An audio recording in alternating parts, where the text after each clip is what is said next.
नमस्कार, आप देख रहे हैं यूसी न्यूज और मैं हूं आपके साथ अब्दुल करीम।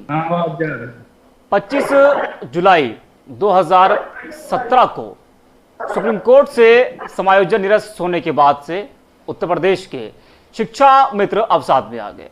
उसकी वजह थी कि जब समायोजन हुआ था तो उनको वेतन 35 से 40 हजार मिलता था।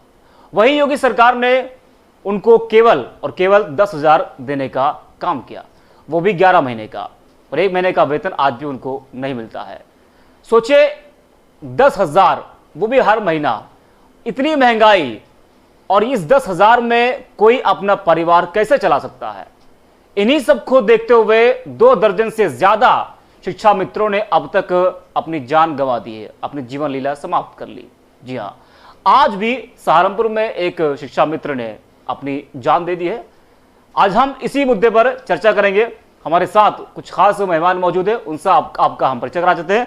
हमारे साथ में वैभव जायसवाल जी हैं, आप प्रवक्ता है, और त्रिभुवन सिंह है, प्रदेश उपाध्यक्ष हैं, प्राथमिक शिक्षा मित्र संघ के हैं ये, और सुमन चौहान जी हैं जो कि शिक्षा मित्र है ये, संतोष भट्ट जी हैं, प्रदेश प्रभारी हैं शिक्षक शिक्षा मित्र संघ के, अभय सिंह जी हैं, प्रदेश अध्यक्ष शिक्षक शिक्षा मित्र संघ के हैं, और वहीं सुमन नागर जी शिक्षा मित्र हैं, और विवेक पांडे जी हैं सपा से। आप सभी का स्वागत है। विवेक जी, सबसे पहला सवाल मैं आपसे लूंगा।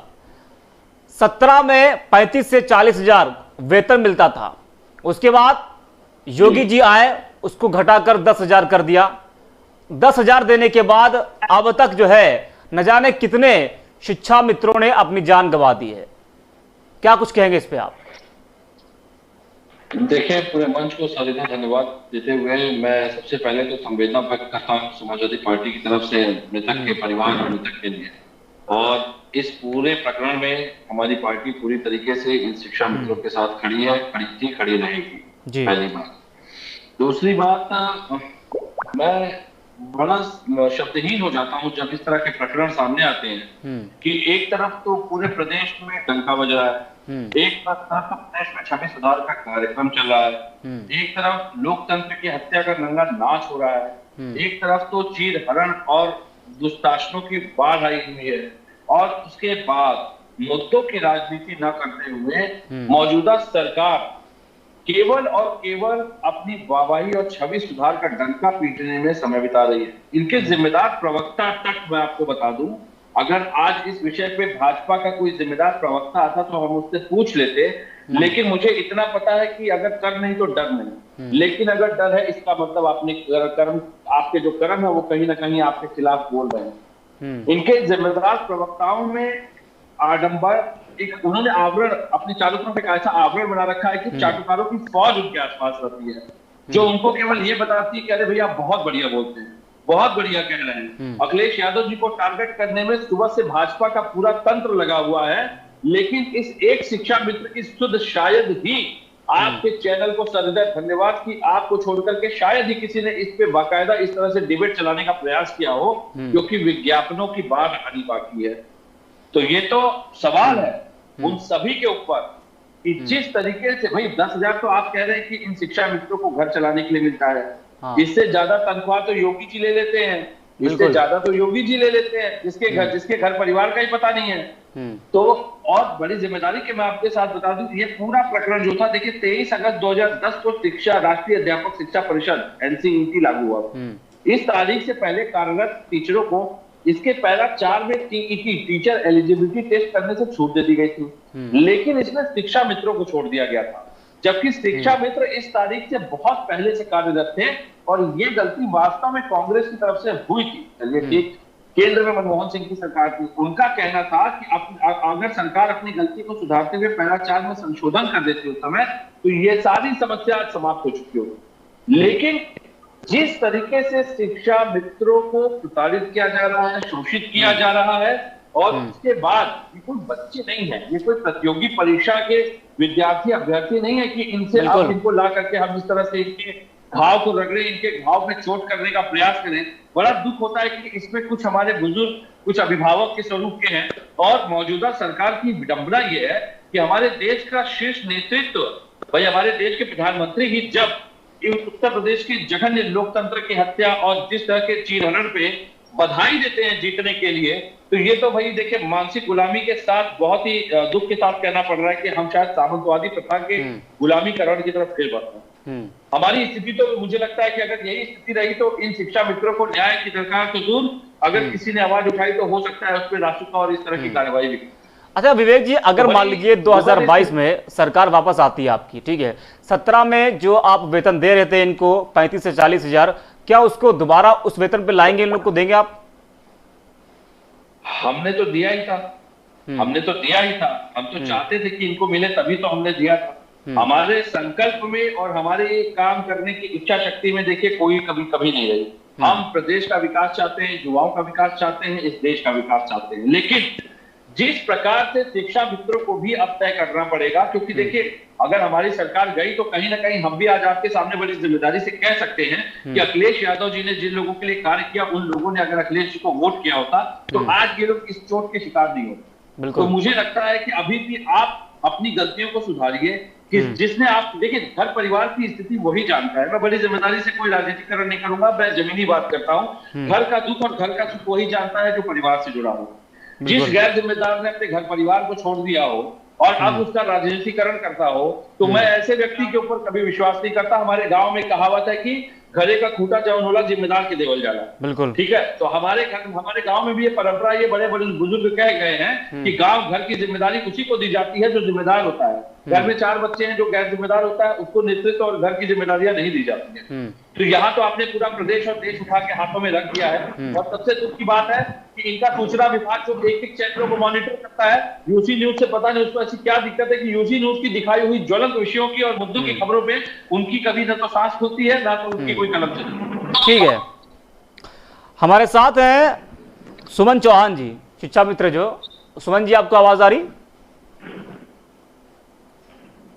क्या सुमन चौहान जी जुड़े हमारे साथ? आवाज आ रही है जी हाँ। हाँ जी सुमन जी, लगातार शिक्षा मित्र जो है वो आत्महत्या कर रहे हैं। अवसाद में आकर कई शिक्षा मित्रों ने अपनी जीवन लीला समाप्त कर ली है। अभी सुमन जी, लगातार जो शिक्षा मित्र है वो अपनी जान दे रहे हैं अवसाद में आकर।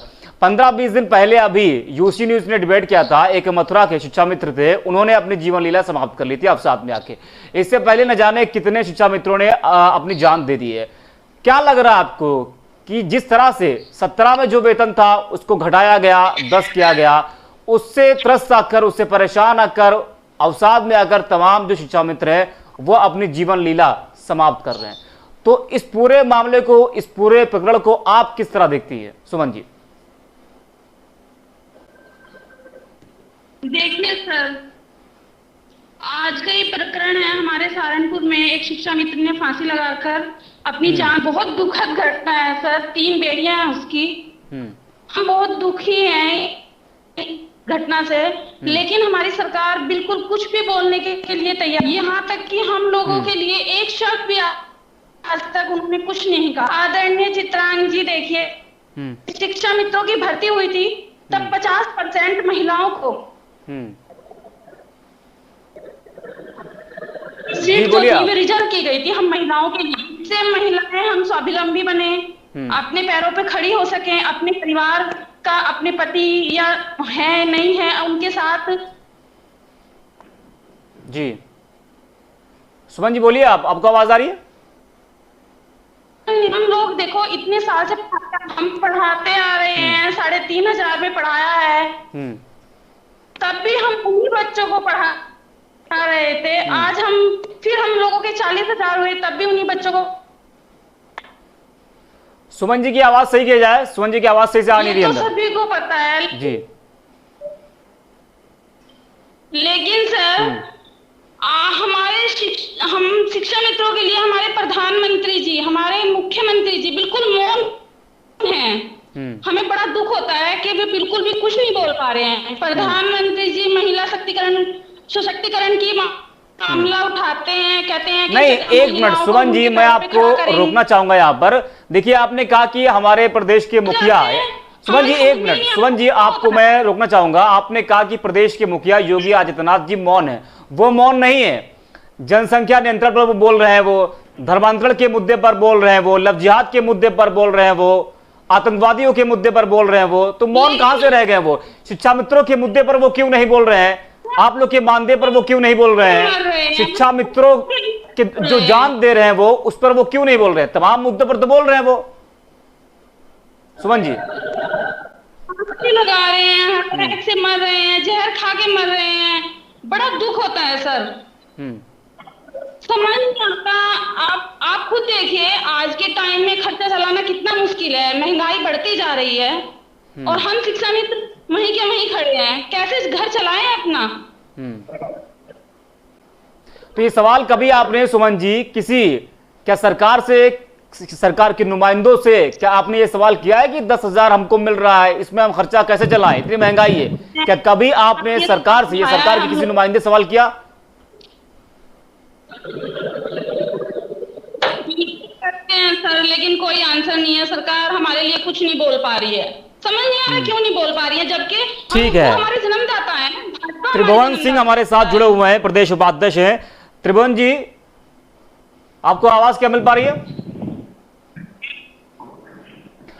त्रिभुवन जी आप अनम्यूट करिए, आप म्यूट हैं। त्रिभुवन जी, क्या आपको आवाज आ रही है? त्रिभुवन जी को हमारी आवाज नहीं पहुंच पा रही है। और भी तमाम लोग जुड़े हमारे साथ में। संतोष भट्ट हैं। संतोष भट्ट, क्या आपको आवाज पहुंच पा रही है हमारी? जी सर, जी सर। संतोष जी, सर। सवाल तो यही है कि बड़ी ही उम्मीदों के साथ सरकार बनाई गई थी। तमाम जो नौजवान थे उन्होंने सरकार को चुना था कि हमको रोजगार मिलेगा, बेरोजगारी से छुटकारा मिलेगा। परेशान सभी लोग हैं, जिनके पास जो बेरोजगार हैं वो तो परेशान है ही, जिनके पास रोजगार है भी, जैसे तमाम जो हमारे शिक्षा मित्र हैं, जो वेतन था 40,000 उसको घटाकर 10 किया गया, तो इसके अवसाद में आकर तमाम जो शिक्षा मित्र हैं वो जान दे रहे हैं। आज भी सहारनपुर में एक आपके साथी शिक्षा मित्र वो भी इस दुनिया से रुखसत हो गए, तो क्या कुछ आप कहेंगे और सरकार से क्या मांग आपकी है?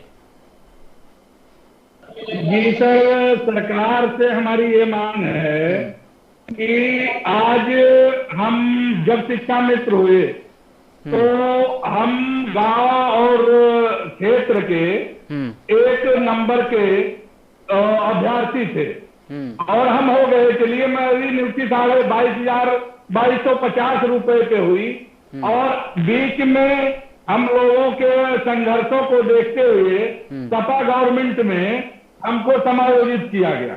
अब मेरा दुर्भाग्य कहे या क्या कहा जाए कि ना हमको कोर्ट से ही रिलीफ मिली, ना तो सरकार की ही रिलीफ मिली। हमको 8-10 हजार मिल रहा है, लेकिन 21 साल सेवा के बाद महोदय इतनी महंगाई है, तो अगर हमारे एक साथी कहीं ना कहीं से परेशान हुए, बेटा बेटियां उनके शादी योग्य हो गए, घर के खर्चे बड़े लंबे हैं और इन दशा में आदमी अपने आप को नहीं संभाल पाता, और वैसे हमारे जो भी साथी ने ऐसा किया, ये तो बहुत दुखद है, लेकिन उनको संघर्ष करना चाहिए था। ऐसे बच्चों को छोड़ के नहीं जाना चाहिए, लेकिन चाहे जानबूझ के आदमी मरना नहीं चाहता। और हमारी सरकार से ये मांग है कि परिस्थितियों को देखते हुए, हमको देखते हुए, हमारे उम्र को देखते हुए, हमारी सेवा को देखते हुए हमको नियमित अध्यापक बनाया जाए।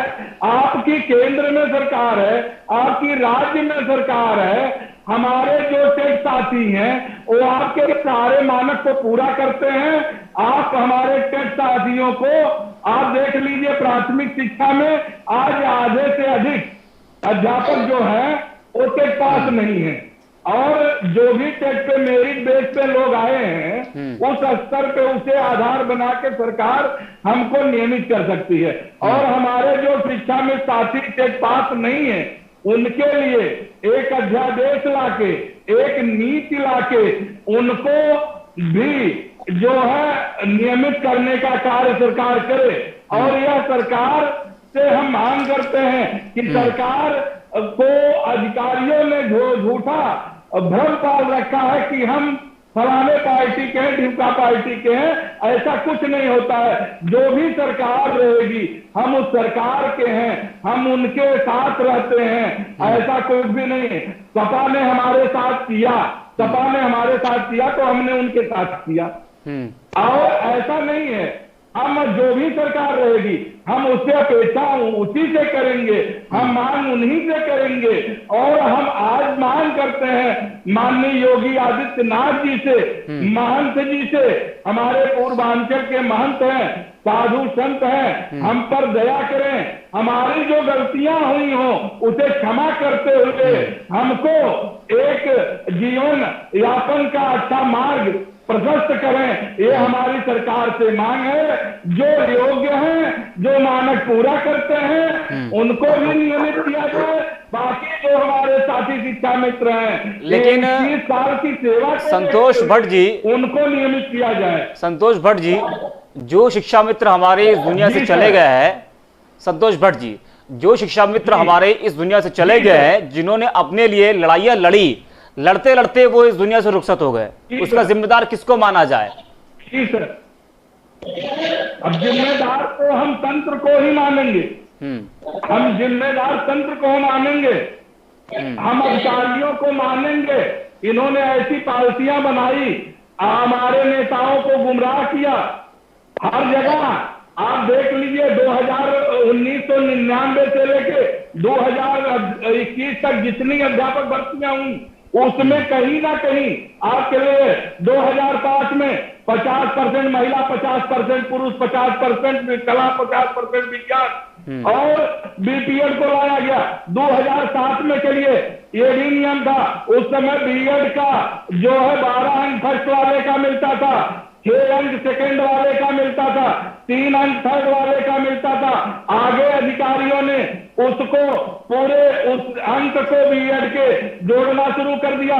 फिर आगे चलिए 72,825 को अपने तरीके से उन्होंने किया, फिर 12,460, 15,000, 16,000 उन्होंने मनमाने नियमों से किया। अब चलिए सुप्रीम कोर्ट ने हमारे जो टेट पास साथी हैं उनको 25 अंक का भारांक दिया था, उसको हमारे अधिकारियों ने कटाफ नाम दिया, जबकि कटाफ आप ये जानते हैं अंतिम मेरिट होती है, कटाफ अंतिम सीमा होती है जहां से रिजल्ट बनता है। तो हम सरकार और सिस्टम जो भी है, सिस्टम का सबसे बड़ा दोस्त है। हाँ। वो हमारे नेता उतने गुनाहगार नहीं है जितना हमारा सिस्टम उनको गुमराह कर देता है। हाँ। हम सिस्टम को पूरा दोष देंगे। हाँ, ठीक है। हमारे साथ जुड़े हैं अभय सिंह, प्रदेश अध्यक्ष हैं शिक्षक शिक्षा मित्र संघ के। अभय जी, क्या आपको आवाज आ रही है? जी आ रही है। ठीक है अभय जी, सवाल यह कि आखिरकार कब तक शिक्षा मित्रों की मौत होती रहेगी और कब तक शिक्षा मित्र मौन रहते रहेंगे? अभय जी। शिक्षा मित्रों की मौत तो हो रही है, लेकिन यह बहुत दुखद है। ऐसा कदम किसी भी शिक्षा मित्र को तो पहले उठाना नहीं चाहिए, उन्हें परिस्थितियों से लड़ना चाहिए।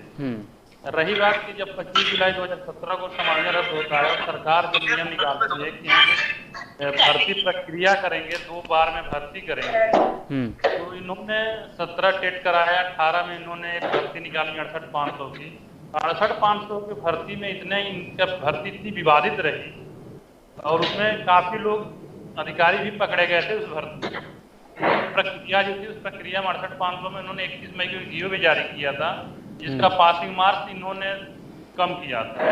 33% का जीओ जारी किया था 21 मई 2018 को। 27 मई को परीक्षा हुई थी और बाद में ये मुकर गए और उस जीओ को फॉलो नहीं किया, उस जीओ पर उन्होंने रिजल्ट नहीं निकाला, जिससे उसमें लगभग 26,000 सीटें खाली रह गई। आज भी 26,000 अभ्यर्थी दर दर भटक रहे हैं, कोर्ट से लेकर सड़क तक लड़ रहे हैं।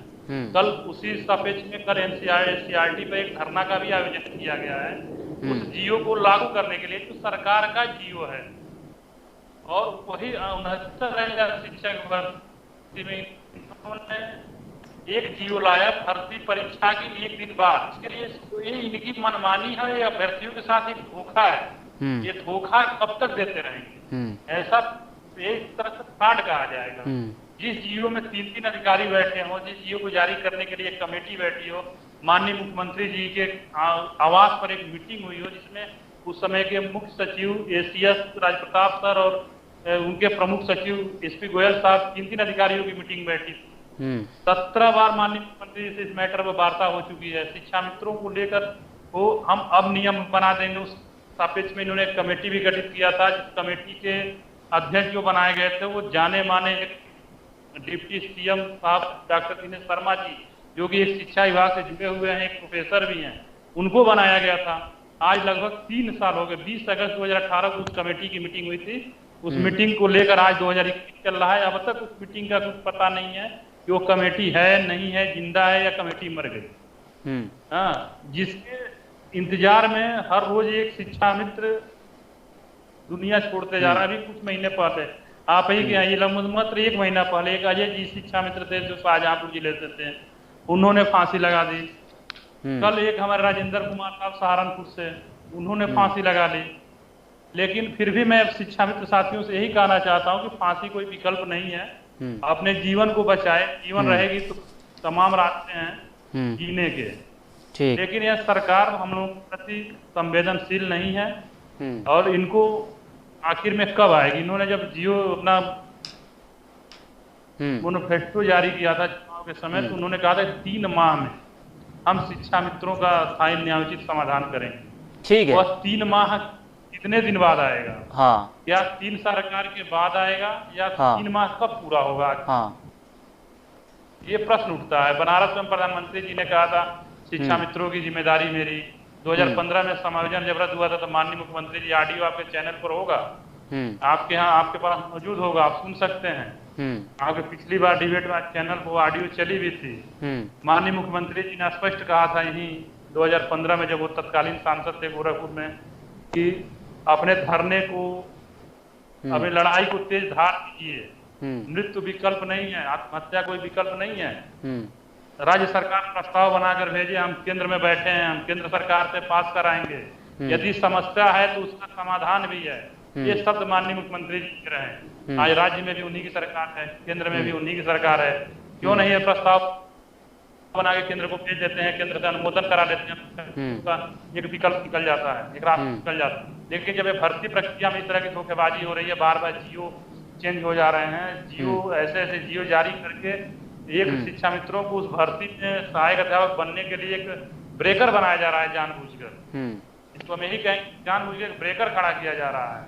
अब उससे एक छोटा उदाहरण आप समझ लीजिए कि सारे ब्रेकर के बाद 138 शिक्षा मित्र जो 69,000 में पास हैं, उनको इनके कंप्यूटर गलती से नियुक्ति नहीं मिली है।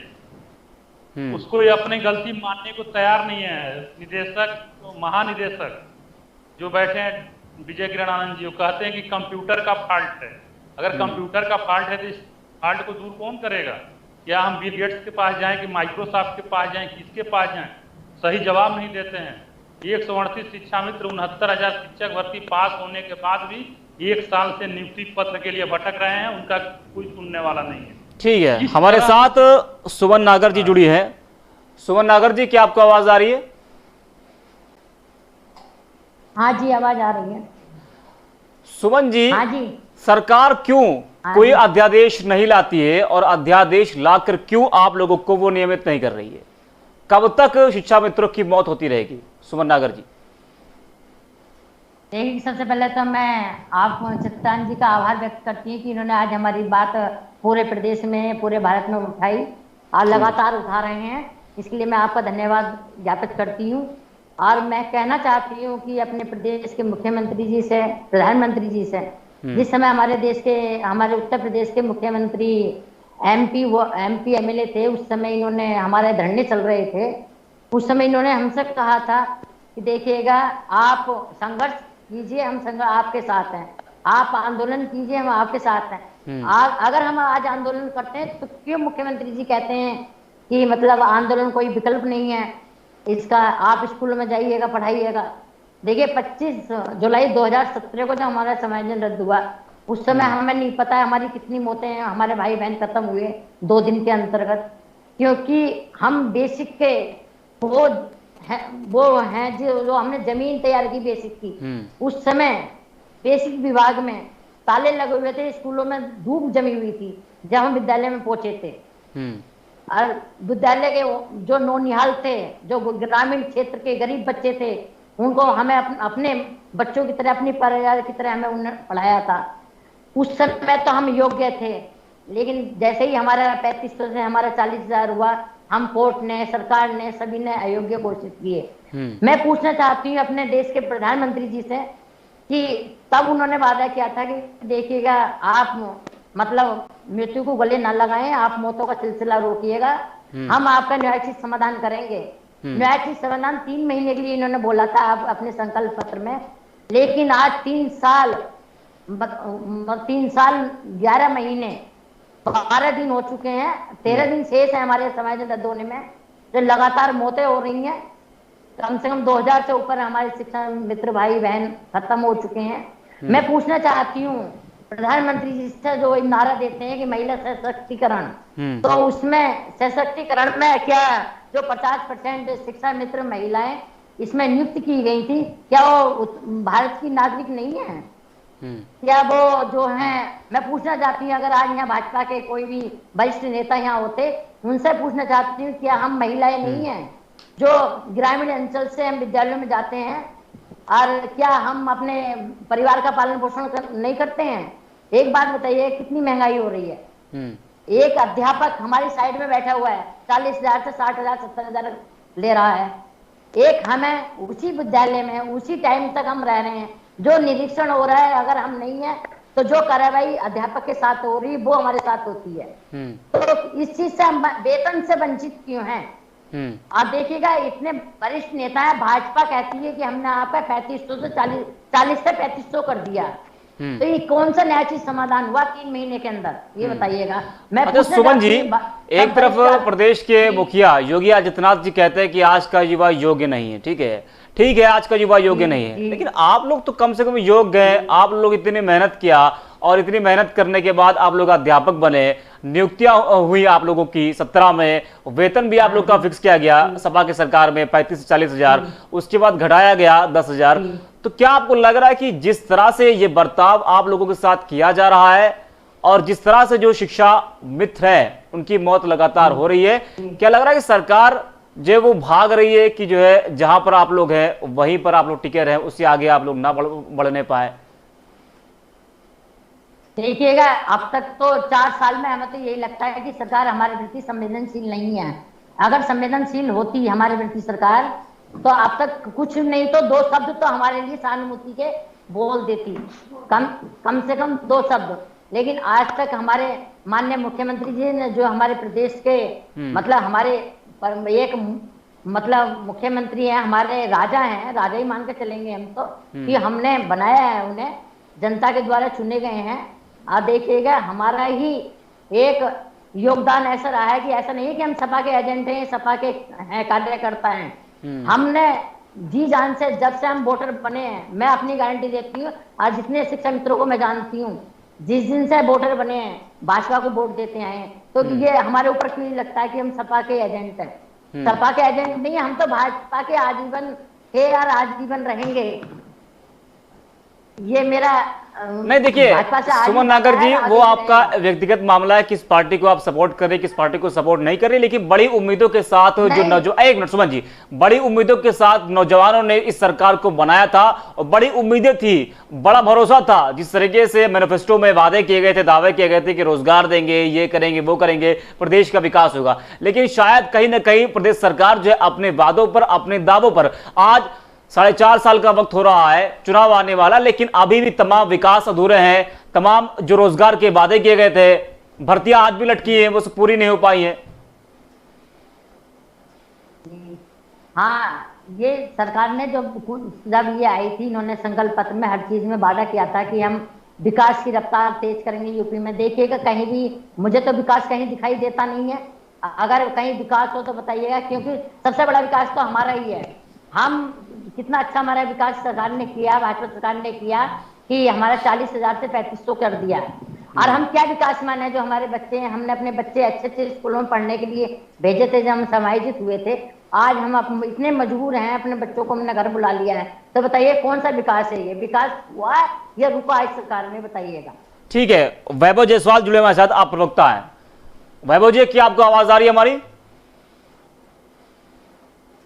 जी, वैभव जायसवाल जी, आपने भी चुनाव से पहले एंट्री मार दी है, चुनाव की तैयारियां आप कर रहे हैं।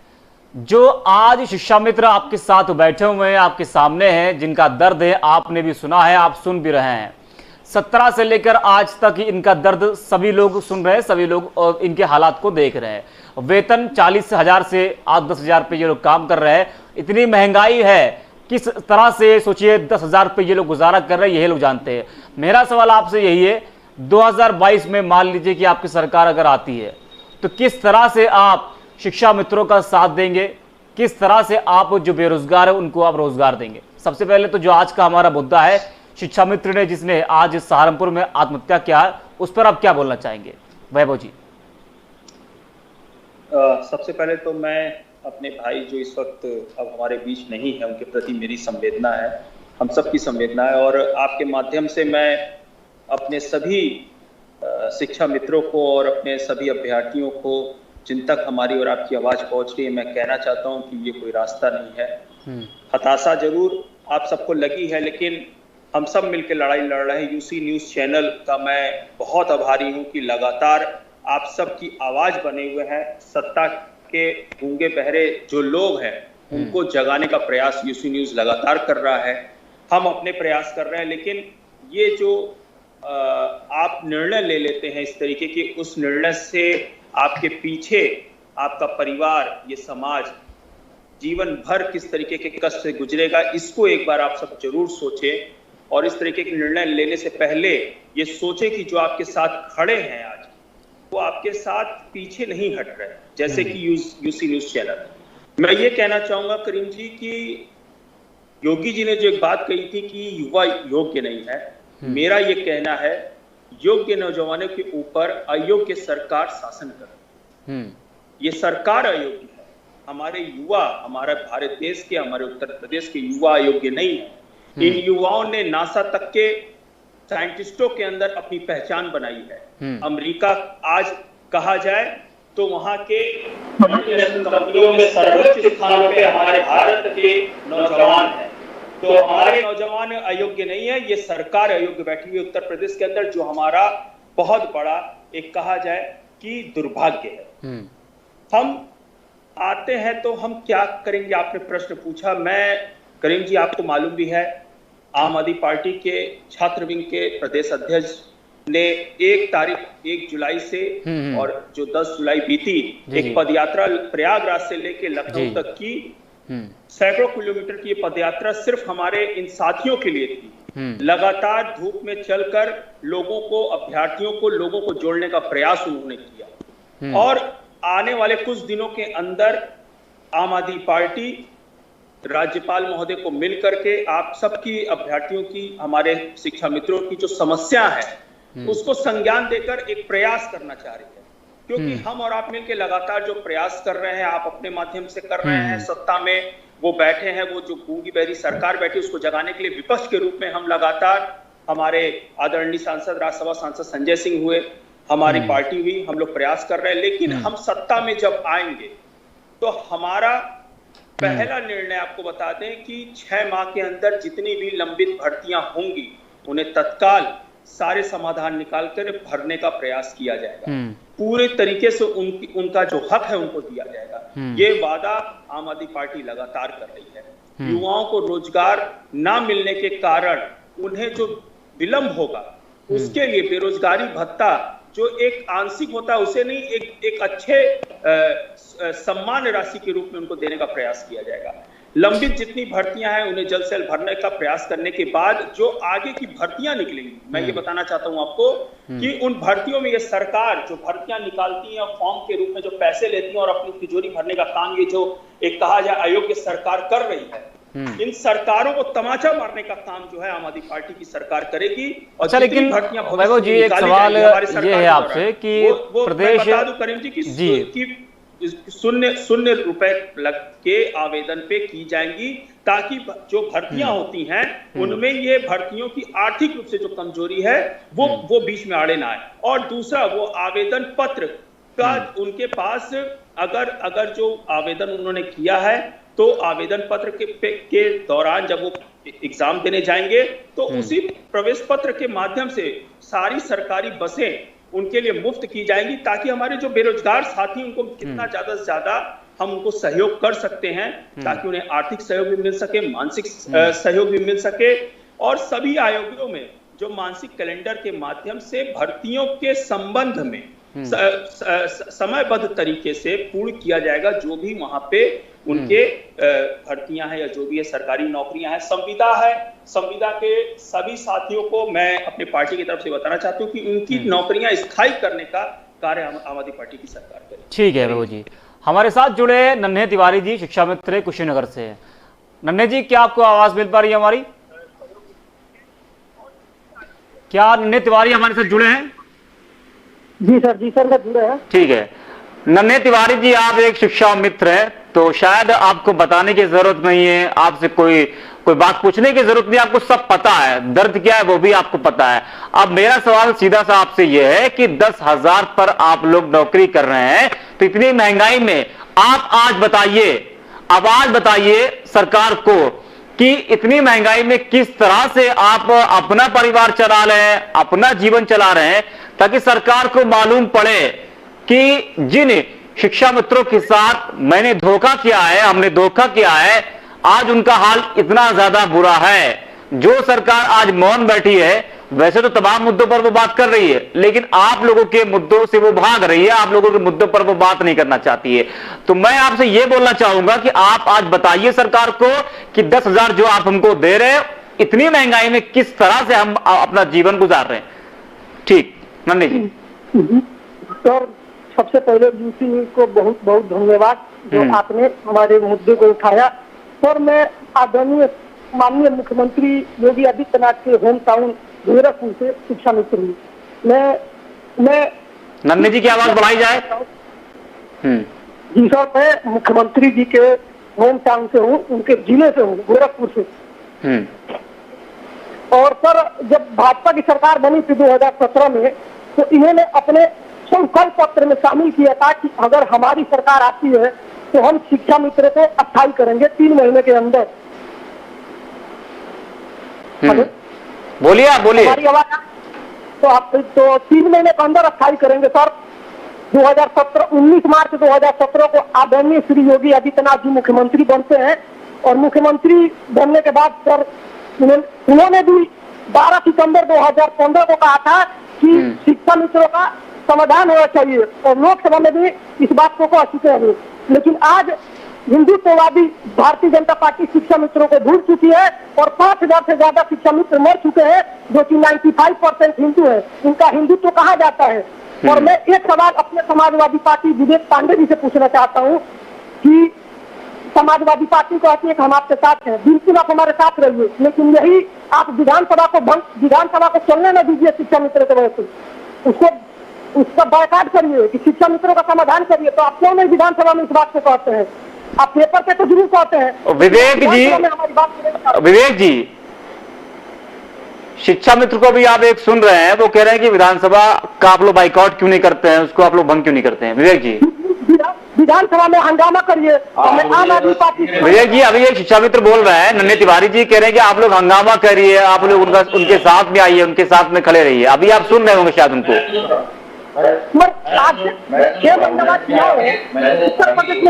नन्हे तिवारी जी, एक मिनट, मेरे साथ सपा नेता विवेक जी है, नन्हे तिवारी जी, उनको आप सुनिए क्या बोल रहे हैं आप। ठीक है विवेक जी।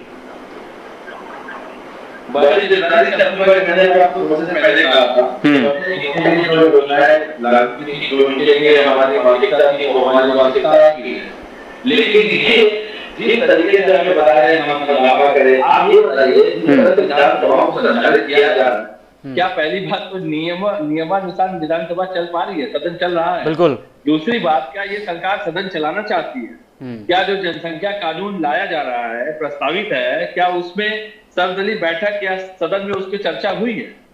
तिवारी जी के दर्द को मैं समझ रहा हूं, लेकिन तिवारी जी बुरा मत मानिएगा, जब चुनाव का दौर आता है तो जातिवादिता में लोग बंट जाते हैं। और बड़ी जिम्मेदारी से मैं आपको कहता हूं कि अखिलेश यादव जी का मैंने शुरू में ही कहा था, जो कार्य उन्होंने किया था उस कार्य का प्रतिफल अगर आज उनको मिला होता तो शायद ये कष्ट आप लोगों को भी नहीं देखना पड़ रहा हो। बड़ी जिम्मेदारी के साथ मैं कह रहा हूं इस बात को, और मैं अभी भी आपसे निवेदन करता हूं कि अपनी गलतियों को सुधारिए आप। क्योंकि मैं भी जानता हूं, आप भी जानते हैं, अब्दुल भाई भी हैं, और ये इस मंच पे जिम्मेदार जितने सभी परिपक्व लोग बैठे हैं, इनफैक्ट वैभव भाई तक की मैं बात करूं, हमारे मित्र हैं, क्योंकि अब तो चलिए ठीक है, अब तो इनसे भी हमारी बातचीत हो ही रही है। तो मैं एक ही चीज जानता हूं कि प्रदेश के विकास के लिए विकासशील मस्तिष्क की आवश्यकता होती है।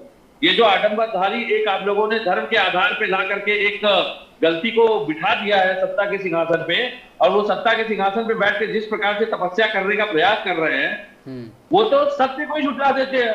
पत्रकार पीटा जाता है, अगर अधिकारी पीट रहा है, अगर कोई पुलिस वाला पीटा जा रहा है, तो वो तो सीधे झुठला देते हैं कि ऐसा कुछ है ही नहीं। अभी आप जाएंगे वो तो सीधे कह देंगे कि शिक्षा मित्रों को तो हमने समाधान दे दिया है, शिक्षा मित्रों के साथ तो न्याय हो चुका है, शिक्षा मित्र झूठ बोल रहे हैं।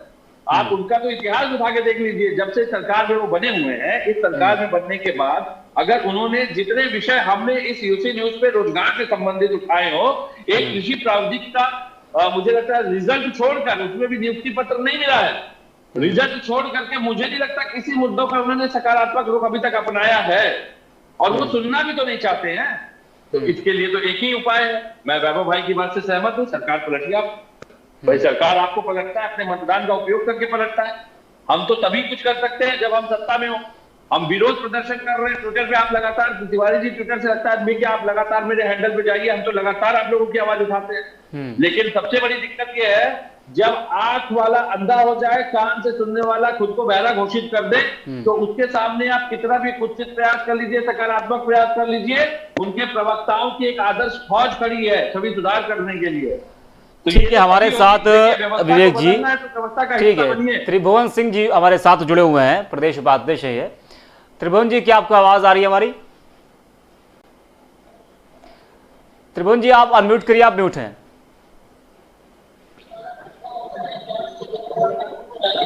त्रिभुवन जी, क्या आपको आवाज आ रही है?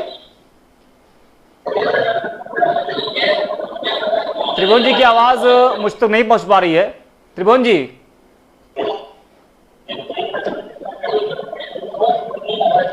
त्रिभुवन जी क्या आपको आवाज आ रही है? ठीक है, हम चलेंगे अभय सिंह जी के पास। क्या अभय सिंह जुड़े हमारे साथ? ठीक है, हमारे साथ इस वक्त वैभव जायसवाल जी सपा से हैं। वैभव जी, क्या आपको आवाज आ रही है? क्या वैभव जी हमारे साथ जुड़े हैं? वैभव जी आप अनम्यूट करिए, आप म्यूट हैं।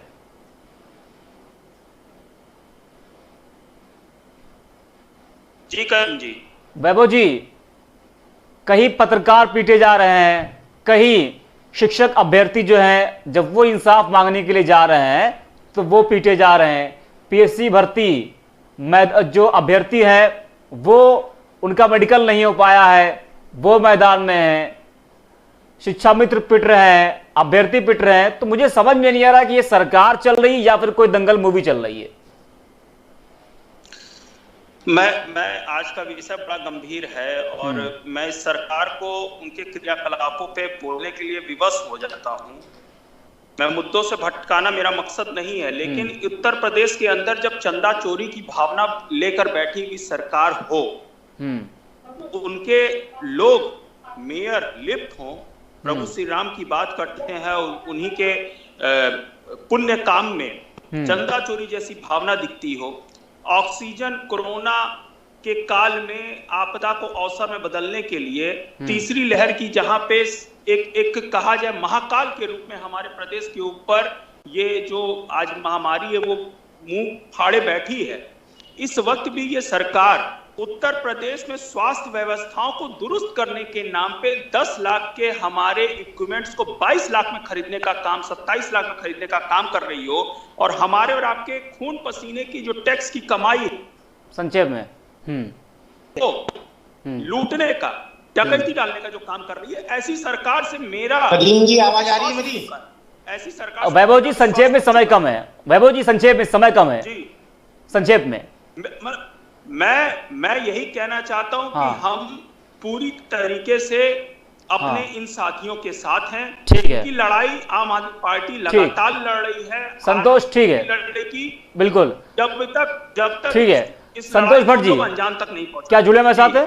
संतोष भट्ट जी सर। संतोष भट्ट, अभी आप कुछ कहना चाह रहे थे, क्या कुछ कहना चाह रहे हैं आप? सर कहना यही चाह रहे हैं, देखिए सरकार से हम ये चाहेंगे कि 4.5 साल बीत गया, आपने अपने घोषणा पत्र में हमको जगह दी थी और तमाम घटनाएं घटी कोर्ट से लेके आज तक। अब मैं सरकार से मांग करता हूं कि देखिए सर, 30-33 का जियो सरकार ने जारी किया था 68,000 में, आज 27,000 जगह खाली है। हमारे लगभग 20,000 से ही कम शिक्षा मित्र जो उसमें आवेदन करता है, सरकार अपने उसी जियो को पुनः मान के 30-33 पे हमारे जो साथी हैं उनको समायोजित करे, उनको नौकरी दे, 30-33 को लागू करे। और जिसके लिए कल बीटीसी के लोग और हमारे साथी कल धरना देने वाले हैं, हमारी ये प्रमुख मांग है। दूसरी मांग ये है, महंगाई को देखते हुए और हमारी सेवा को देखते हुए हमारे जितने भी 1,40,000 शिक्षा मित्र आज सड़क पे हैं, उनको जीवन यापन हेतु एक सम्मानित जिंदगी जीने का अवसर सरकार दे। और हम माननीय योगी आदित्यनाथ जी परम पुजारी हैं, हमारे बगल के जिले से हैं, गोरखपुर से हैं, हमारी भी आस्था उनसे जुड़ी है। वो चीफ मिनिस्टर हुए थे तो हम लोगों ने सोचा था कि गोरखपुर के साथ बस्ती का भी खूब विकास होगा, लेकिन ये मैं नहीं जानता था कि हमारा ही विकास रुक जाएगा। आज मैं माननीय मंत्री जी से, माननीय बेसिक शिक्षा मंत्री जो हमारे ही जिले से, अभय जी आपके पास आ रहे हैं, अभय जी आपके पास आ रहे हैं। मैं ये चाहूंगा कि वो शिक्षा मित्र को सम्मानित जिंदगी जीने का अवसर प्रदान करें और अपने घोषणा पत्र को पूरा करते हुए ये न अपने आप को झूठा साबित न करें, और यही हमारी सरकार से मांग है। ठीक है, त्रिभुवन सिंह जी क्या जुड़े हमारे साथ? जी त्रिभुवन जी, समय कम है तो संक्षेप में आपसे मैं जानना चाहूंगा कि अब सरकार से क्या मांगे? 4.5 साल का वक्त हो गया है और अभी तक जो है सरकार ने जो दावे वादे किए थे वो उस पर तो खरे उतर नहीं पाई है। अब क्या मांग करते हैं आप लोग? 4.5 सालों में मिला है ये। हाँ, 4.5 सालों में ये मिला है। हाँ। दूसरी बात मैं कहना चाहूंगा, ठेके पर नौकरी और ठेके का वादा, ठेके पर नौकरी और ठेंगे का वादा, ठेके पर नौकरी और ठेंगे का वादा, यह है उत्तर प्रदेश का नारा। ठीक है।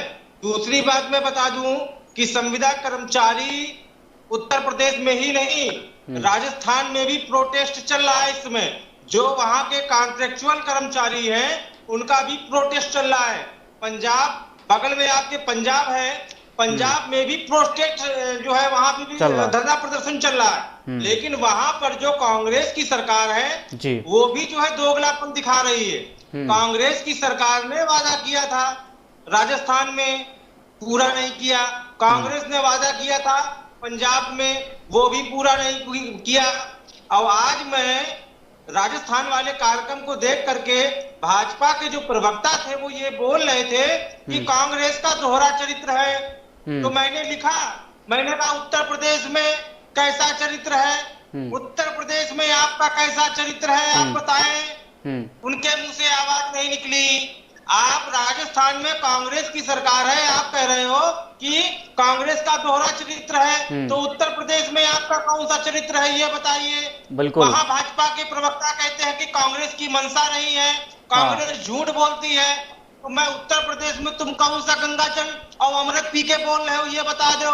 त्रिभुवन जी, सबसे बड़ी, त्रिभुवन जी आप देख रहे हैं आज इतना बड़ा मुद्दा हम लोगों ने उठाया है, आज आप लोग जुड़े हुए हैं, लेकिन बीजेपी का, एक मिनट त्रिभुवन जी, सरकार की तरफ से कोई भी बैठा नहीं इस डिबेट में, कोई प्रवक्ता बीजेपी का आप देख नहीं रहे हैं। ठीक है, जितने भी डिबेट हुए हैं त्रिभुवन जी, ऐसे मुद्दों पर जितनी बार यूसी न्यूज ने डिबेट किया है हमेशा होता आ रहा है कि बीजेपी का प्रवक्ता भागता हुआ दिखा है। तो इससे तो लग रहा है ना कि जो बीजेपी ऐसे मुद्दों पर तो बात नहीं करना चाह रही है, वो तो जो आलतू फालतू मुद्दे हैं उस पर बात कर रही है वो। अगर उन्हें बात करना होता त्रिभुवन जी तो आज वो बैठते इस डिबेट में, वो बात करते आपसे आमने सामने। बोलिए। मेरे पास बहुत सारी चीजें हैं और समय थोड़ा सा कम मिल पाया क्योंकि नए हमारी महिला बहनें थी। बिल्कुल और बिल्कुल उनको 50% आरक्षण वैसे भी दिया गया है, तो मैं चाह रहा था कि वो लोग पहले बोले और उन्होंने अपनी बात रखी। करीम जी, मैं बताना चाहता हूँ इस ठेका प्रथा के अंतर्गत प्रेरक, होमगार्ड, फार्मासिस्ट, रसोईया, para teacher, NHRM, staff nurse, anganwadi, NREGA, मतलब नगर निगम, तमाम ऐसे डिपार्टमेंट है जहां पर संविदा कर्मचारियों की भर्ती की गई है और उनको आज तक राज्य सरकार का दर्जा नहीं दिया गया है कर्मचारी का। और यही भाजपा की सरकार त्रिभुवन जी, संक्षेप में, समय कम है। त्रिभुवन जी, संक्षेप में, समय कम है। यही भाजपा की सरकार है जो कह रही थी कि हमारी सरकार आने दीजिए, हम आपको राज्य कर्मचारियों का दर्जा देंगे। और इसी के चलते 2 दर्जन से अधिक लोगों ने फांसी लगा ली है। अभी शाहजहांपुर में उसकी चिता ठंडी नहीं पड़ी थी कि आज सहारनपुर से एक मित्र ने हमारे फांसी लगा ली। ठीक है त्रिभुवन जी, आप सभी मेहमानों का हमारे साथ जुड़ने के लिए बहुत बहुत धन्यवाद। और सरकार से अब यही मांग करता है यूसी न्यूज और इस देश की जनता और जो तमाम शिक्षा मित्र हैं वो, कि सरकार अब रहम करिए, मुख्यमंत्री योगी आदित्यनाथ जी अब रहम करिए, अब रहम खाइए हम लोगों पर। 2 दर्जन से ज्यादा शिक्षा मित्रों ने जान दे दी है अवसाद में आकर। तो जो तमाम शिक्षा मित्र हैं वो ये कह रहे हैं कि कृपया करके अब आगे ऐसा कोई काम मत करें आप कि हमारे जो और शिक्षा मित्र हैं वो जान दे। तो इस वजह से जो मांग है शिक्षा मित्रों की, जिस तरह से उनका वेतन घटाकर 10 किया गया है उसको बढ़ाया जाए और कोई अध्यादेश लाया जाए और उन शिक्षा मित्रों को नियमित किया जाए। आज के मुद्दे में फिलहाल के लिए इतना ही, हम फिर मिलेंगे। आप देखते रहिए यूसी न्यूज।